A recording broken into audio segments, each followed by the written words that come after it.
Hello and welcome to Geeking Out About It. My name is Chance and I'll be your host for this episode. This week I was joined by Sam Coons, one of the original producers and creators of this show, as well as Alden McLavenza, making his first appearance on Geeking Out About It. You may recognize him as the producer of Locals Live and the host of Locals Learn right here on KBVR TV. This week, we were super excited. We're talking about something that's very near and dear to all of us. It's the Amazon Prime original series, The Boys. This has been one of the most exciting shows that I've seen in recent history, and I know that Sam and Alden feel the same way.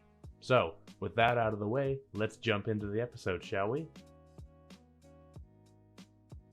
The first season of The Boys premiered on Amazon Prime on July 26, 2019, where it was met with huge praise from both the critics and the audience alike.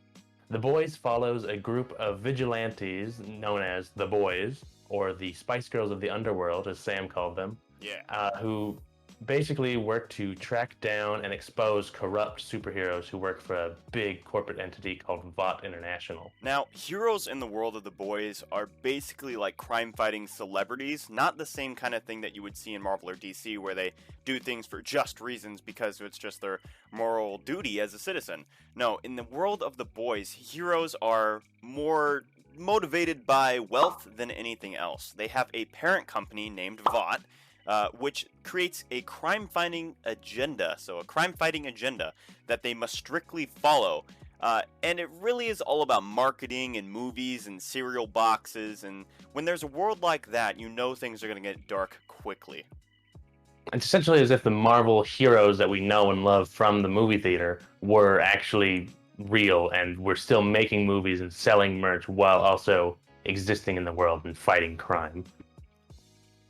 Now, as I previously mentioned, heroes are motivated by wealth and material things in this world. So naturally, people are doing everything they can to be the most popular guy or the most wealthy guy. And the biggest and baddest of all the superheroes in the world are the Seven, which are basically the discount Justice League. There's a lot of different characters that show up in that you can really see reflect different things, and we'll dive into that a little bit later. But when people are focusing on making a lot of money, they do so much messed up stuff, and this show is not afraid to show you all the messed up stuff. I actually think it's going to be a challenge to show anything from this show because we're trying to keep a nice PG rating for the audience here, and this show was very, very R. They show you the sex, the gore, the everything, and they don't dance around the tough subjects. And yeah, going off of that, of why showing things from this show is going to be such a challenge for this episode in particular, I think it's about 2 minutes into the first episode, after we meet our main character, Huey Campbell, his girlfriend dies in a fairly horrific way. She gets splattered by A-Train after he runs through her. He's essentially the Flash, super speed, all that. And then that's what leads Huey to try to take the fight to Vought and try to get some kind of retribution for her wrongful death, which is what introduces him to Butcher and the rest of the boys and really kicks off the whole show. The Boys, the title card of the show, is this gang of guys who just really want to fight superheroes without any superpowers, they say. And technically Mother's Milk in the comics also has superpowers, but they just really don't talk about it. What powers does he have? It's like some form of durability, I think. So he's just like a tough cookie. I mean, they could do that in the show, too. I've seen some of the stuff they go through. So, Mother's Milk could be a good name for Homelander, too. I was going to say, is that a parallel that's supposed to be drawn? Because it feels a little purposeful. No. I don't know. At least, they might be doing something different in the show than they are doing in the comics, because in the comics, Homelander isn't as weird as he is. Like, he's more just straight up violent, and it's really developing his character out more than I thought he was developed in the comics, because really the Seven in the comics, like, Homelander gets the most of it, for sure, and then Starlight, obviously, but all of the other guys are just kind of like backgrounders for everything that's going on, so we wouldn't have if they just strictly followed the comics, we wouldn't have all these great character dive-in moments that we see with the Seven, from like Queen Maeve having a like extras. Well, I guess technically Queen Maeve does have it in the comics too, but then the Deep's like depression journey and stuff like that. They really did a better job, in my opinion. Anyway, now that we've introduced the show and the world, what do you say we meet some of the characters that make up the boys, the main group? We'll start off with our main character, Huey Campbell, the good boy. After the, unforeseen and sudden death of his girlfriend, he tries to hold Vought accountable, which is where he meets Billy Butcher and gets dragged into this really dark underworld and revenge quest against Soups and Vought International itself. Butcher is potentially my favorite character, despite his rather blue speech and violent streak, really. It helps that I love Karl Urban. I think he does a great job of playing Butcher, and is just a fascinating character, between his origin story of hating Soups, given the disappearance of his wife, and then also what's revealed a little later on in season 2 with his relationship with his dad. I think he's a really interesting and well portrayed character. How the hell did you do it? Well, big lump of C4, packed right up his funja. Boom, claret everywhere. Diabolical. I think Karl Urban did a great job of portraying just such a kind of angry and really broken character. He's a classic of just being incredibly tough, but also fairly damaged on the inside. Next up, we've got Frenchie, the French boy, and he's also one of my favorite characters in the show. He's French in something else. I forget what the component of that is, but it's not really important. What you need to know is that Frenchie is a mechanical and chemical genius. He's always cooking up little gadgets and inventions that help the boys in their endeavors. The first one that comes to mind for me is the little hunk of plastic explosive that they use when they're interrogating Translucent in the first season. The record, Frenchie is French Algerian. There you go. Now, in the show, MM is basically like the moral conscience of the group. He is the nicest person, but also the toughest, I would feel. He's the only person that can really stand up to Billy to get him to back down from anything, and he gives Huey the courage that he needs to do a lot of things throughout the 2 seasons of the show. That's all. Pretty good description. Yeah, that's all you really need to know. He also has a pretty sharp tactical mind with when it comes to a lot of the actual planning of where the boys are going to go and how they're going to accomplish their goal. MM is behind a lot of that planning. And then finally, the 5th member of the boys and the only female of the group is Kimiko. She was kidnapped by, I forget exactly who, but the boys rescue her in season 1, where they discovered that she has been injected with Compound V, which is essentially the secret serum that Vought developed to give the superheroes their powers. And she becomes a huge asset to the boys because she is absolutely brutal in a fight and can really just tear her way out of anything. So in the show, they show that she was kidnapped by the terrorist organization. I can't remember what the name of it was off the top of my head. Shining Light Liberation Army. Yeah. She was kidnapped by them, and then they, as an organization, made a deal with Homelander, who was going to pump them up with like terrorist juice and make them superheroes.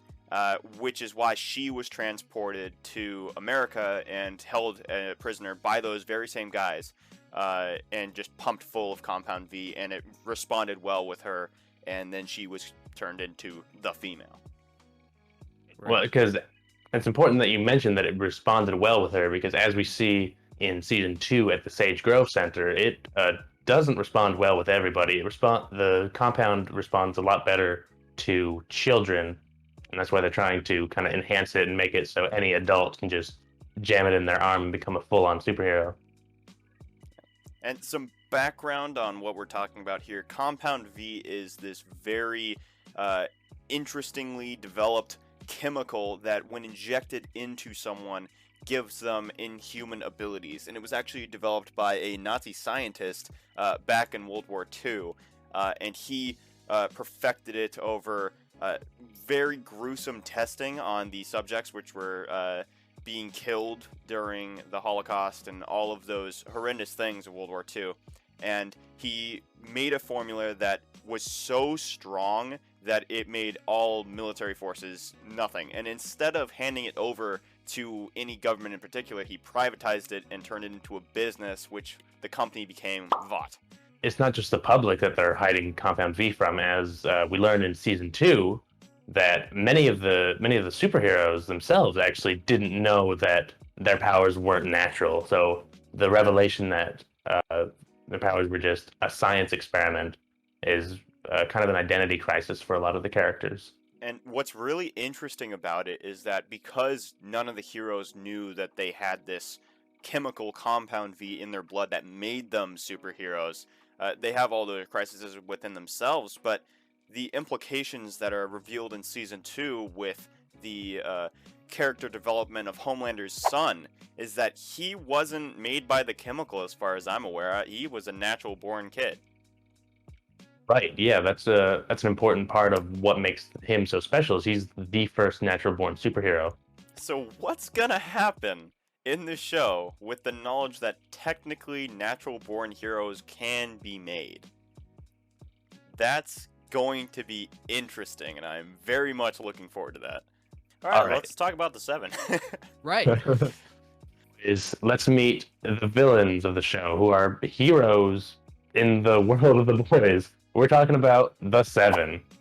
First off, the leader of the 7 and the maniacal ego maniac himself, Homelander, otherwise known as Discount Superman.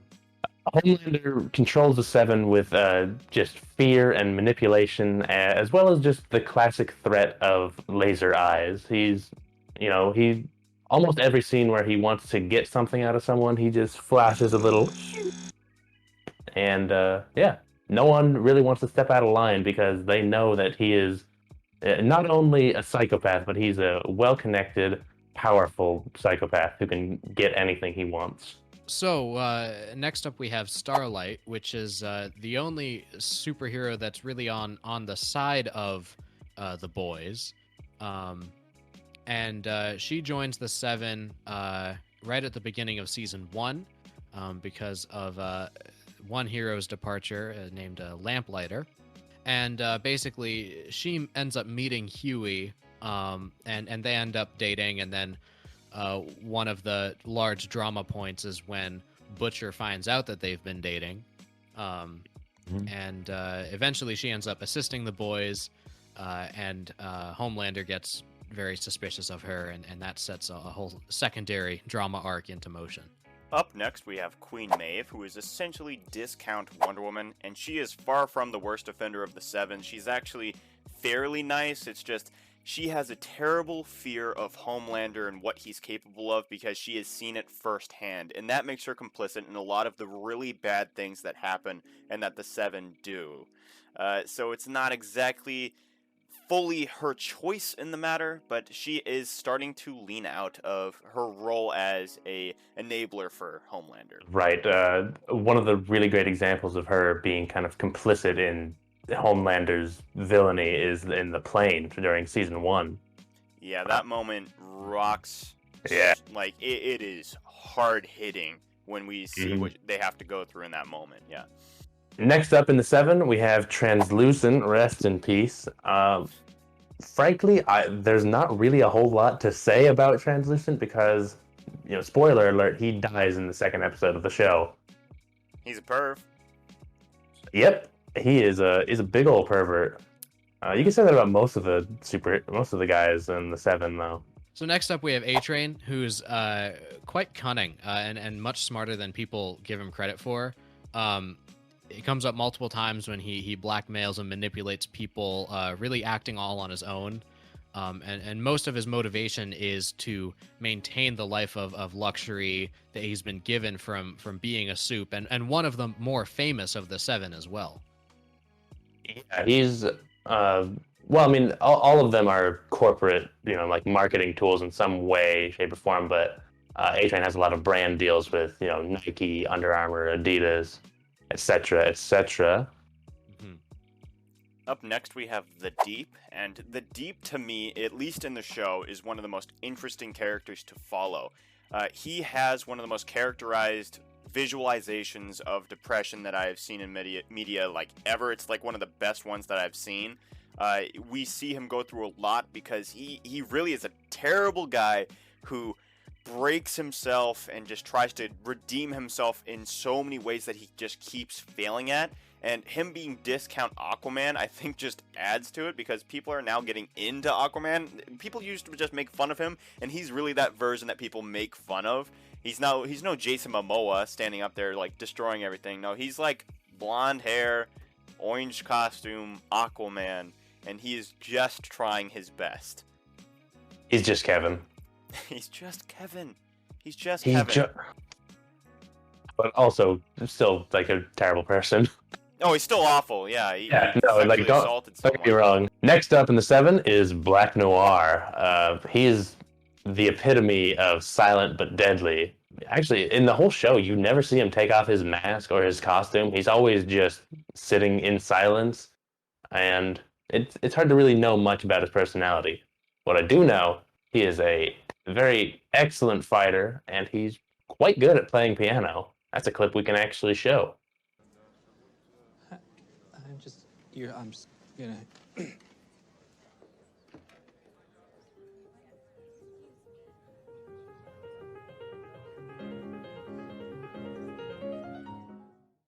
Then in season 2, we're introduced to a couple more major soups. They're not, well, some of them were part of the 7. First up, we have Stormfront, who, as Sam will mention in a little bit, she is almost 100 years old, born in 1919, and was the first superhero. She was the wife of Friedrich Vought, who developed Compound V and Vought International, and she's operated under a few different names over the years as time has gone on.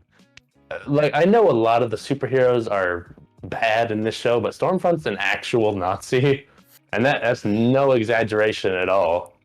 It's so messed up that the comparison that we have to do to really like set her apart, because like the heroes in this world are so messed up, but she's literally a Nazi. Like, Yeah, like, it is bad. Yeah.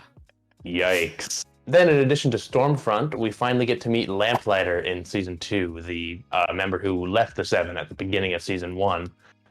We find him working at the Sage Grove Center, where Vought has been experimenting on psychiatric patients in order to develop a new version of Compound V that will work in adults and not just children.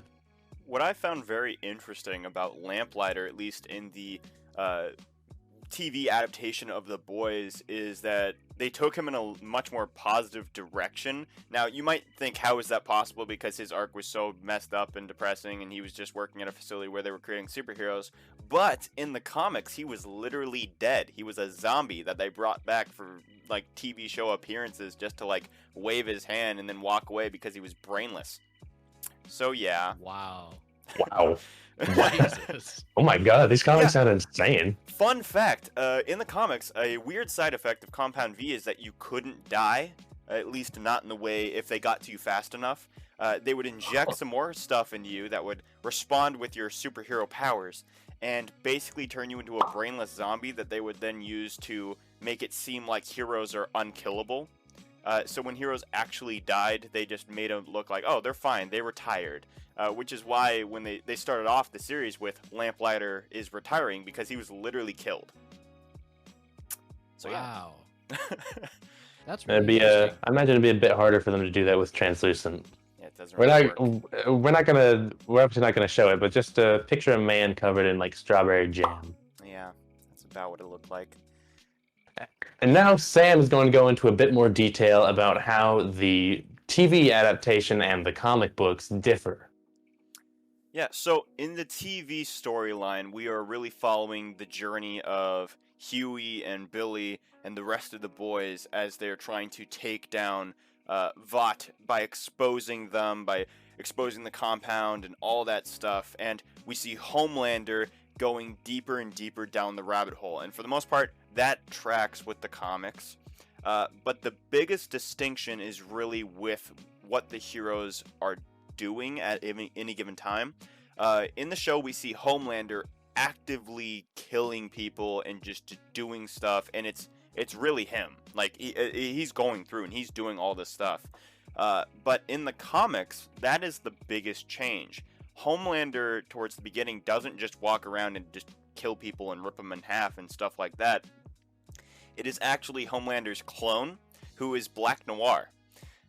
Black Noir is the real villain of the story, and he was a genetic clone, duplicated of Homelander, who's even stronger than he is, and his whole purpose in life was to be a weapon to kill Homelander.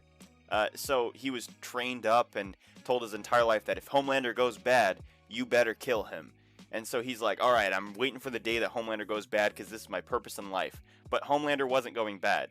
Homelander was just doing his Homelander thing, being an American hero. So, because he's a clone of Homelander, he started walking around dressed as Homelander and doing terrible, terrible things that he convinced Homelander himself that he was doing it subconsciously. He didn't even remember killing people, but he sees himself on video killing people. So he starts to just go insane. He starts thinking that he is a mass murderer, that he is a villain. So he really leans into it, and that's when he decides that he's going to take over the White House and kill the president, and then just initiate a world order under his own fist. And then Black Noir walks into the room and's like, time to kill him because it's my job and my purpose in life. Wow. Huh. So Wow. yeah, hopefully they don't do that in season 3. I think that they have a lot more that they've set up, especially with, we know Black Noir is not a clone of him because we've seen at least this much of his face, and we can tell that he is not a white dude. Yep. So, you know, I think they're going to set themselves up for a much more interesting storyline where Homelander's actually taking the steps himself instead of just like getting tricked into taking steps. I really hope they don't do that. I would feel super cheap. Wouldn't it? Yeah. When I saw that in the comics, I was just very confused for a brief moment. I was like, why is that the twist? Why not just have Homelander do it? Honestly, I feel like you're making that up, but I can't prove it. Show the comic book panels. Show the comic book panels. You'll see what I'm talking about. You'll see Black Noir and then Homelander's face, and he's like, I did it. It was me, Barry. You know, it's the reverse Flash moment. Like It was me, Barry. I mean, obviously, there are a lot of other reasons why you should watch this show, but the soundtrack doesn't hurt. There's a lot of Billy Joel in it, which is it's a big plus for me. So if that's up your alley, give it a watch. And it does kind of fit the episode, like the end of the episode with Translucent. The song in the credits is Cherry Bomb. We can't play any of this music because we'll be copyright striked immediately, but you get the idea. It's some really good stuff. Mm-hmm. We really backed ourselves into a corner with this one. Yeah, it's kind of hard to show much of this show because a lot of it is very pop culture and it's in the now. And the biggest thing that The Boys benefits from is the perfect timing of its release. It came out at a time where this is what people wanted, and they didn't even know they wanted it until it came out. And it was great. It just hit at the perfect market time, and they used a lot of really good techniques when creating the show to get people more involved with it. It just really works. It really did, because it's fair to say that when The Boys came out, some people were experiencing superhero fatigue. There were 3 or 4 Marvel movies a year and a bunch of DC things, and countless superhero stories being told, which is not necessarily a bad thing, but there is sort of a formula with those. So what The Boys managed to do is really subvert expectations, not the Rian Johnson kind where they make a weird Star Wars movie. No, but they really subverted expectations in a way that audiences responded really well to, and they built a really interesting world around that. And as well as all the advertising leading up to the show, it really didn't let on much of what it was going to be. They showed basically they just showed the Vought propaganda, and they showed off the superheroes. So even going into it, I was like, oh, it'll be like just a random superhero show. I haven't even heard of this before, and it was something completely incredible. Another reason of why this show was able to be done the way it is because that it's on streaming. They don't have to adhere to network guidelines and the boundaries of what you can say and show and do on TV. Thanks for not being on the CW. I just really want. Not even with just things like gore and swearing and everything in the show, but also just all the fairly hefty political statements it makes, especially relating to current events. They definitely lean more into the political side in season 2, I think, but I mean the whole show is fairly anti-capitalist. I really liked the portion of the show in season 2 where Stormfront proves just how gullible people are, and then she just assembles like an army of her followers to make memes that started swaying political opinion and like popularity ratings of Homelander and all the other heroes. I thought that really was a very relevant thing to today. I was like, yeah, that's totally how it's done. It's just you make a meme trend, and then it really starts getting under the minds of people, and they don't even know that their opinions are being changed just because they found something funny. Yeah. Is it messed up to say that I like Stormfront more after I learned that she was a Nazi? Because, before leading up, you just see her, persona, and she's just, this weird millennial and, hip with the kids, memes, and I was like, all right, where's this going? Oh, she's crazy. Yeah, it actually really does add a layer of her deception and all those traits of her. And her, because she's adaptability. Playing a role. Yeah, she's playing a role of someone who is a millennial, I'm in the now, but she's actually just someone who has really trained herself to be the person manipulate people, yeah. And we didn't even mention it yet, but Homelander and Stormfront get together in season 2, and that's something. That's all we can say about that. I think the main thing for me is as soon as my parents were like, hey, you should check this show out. We watched episode 1. It was pretty cool. I binged the entire show in 2 days when season 1 came out. I was just super hooked on it. And then once season 2 came out, I got my sister into it, and she was far ahead of me in the season when I was watching it. And she said, I need you to guess the moment that my jaw dropped and stayed on the floor for 5 minutes. So now I was watching through season 2, and I had a list of 17 separate moments in season 2 that certainly made my jaw drop on the floor for 5 minutes. Yeah. Everything from the poor whale scene to Stormfront's arc and that backstory coming out, to Stormfront and Homelander getting together, to the Vought propaganda surrounding the super terrorists, to the final reveal at the end of season 2. Yep. Oh my God, just so many moments. Oh God, the barn mural with Homelander with the Confederate cape. Mm-hmm. Yeah. I don't know if that'll make it in, but that was wow. Again, I am so happy that this is on a streaming service and not a network, because the amount of things that they can do is just it's infinite, and the amount of commentary they can have on both current events, whether it's political or just social cultural events that are happening. It's just crazy, because it feels so closely tied to reality in some cases. Mm-hmm. I think it's probably because we do often see the worst in people, at least publicly. Nowadays, the media tends to show the bad things, the things that are clickable, the things that are more trending with the use, which is always worse. It's always the worst possible thing. We keep hearing all these terrible things that are happening in the world, and we don't hear a lot of this great stuff. So the boys showing us the worst possible outcome, it just feels like it's home. Which is really sad when you think about it. The fact that it just feels like it could totally just be a thing. Because I totally wish that Marvel was a thing as compared to the boys. Because who would want the boys to be real? That is the worst possible outcome. But it's just something that's so like realistic, I guess. Now, that is all the time we have in tonight's episode talking about the boys. There is so much more to talk about, but we can't exactly do it in this format. There is so much comic book stuff and so much TV show stuff that I just want to keep rambling on and on about because it gets weird, but we don't have enough time for that. So check out more Geeking Out About It content. There's so many more episodes that you can see. There's a playlist probably going to pop up at the end of the video. Click on that. Also, check out Locals Live. That's Alden Show. Wave Alden. There you go.